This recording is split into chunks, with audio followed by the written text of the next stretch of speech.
Samantala, sinampanan ng reklamong rape with homicide ang isa sa mga suspect sa karumal-dumal na pagpatay sa batang babae sa Mexico, Pampanga. Saksi si Cesar Apolinar.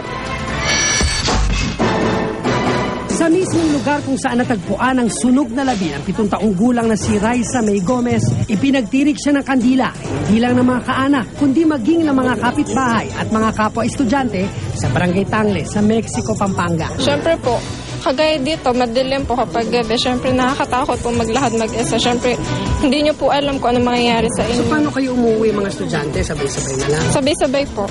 Sama-sama po kami. Kahit na hindi po namin kakilala yung biktima, yung lukso po ng dugo na galit na gumawa sa kanya nun. Yun po, sana freedom at justice para sa bata.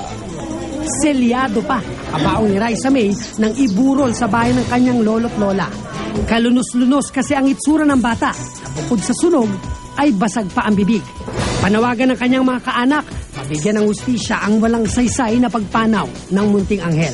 Pero sabi ko, madalay na lang ako sa Panginoon kung sino man may kagawan doon. Silang balang mag-atin sa kanila. Sa maging kataruan niya. Sa 3 suspect, isa pa lang na kinilalang si alias Boyet ang hawak ng mga pulis. Dinala na siya sa Kapitolyo para i-inquest sa reklamong rape with homicide.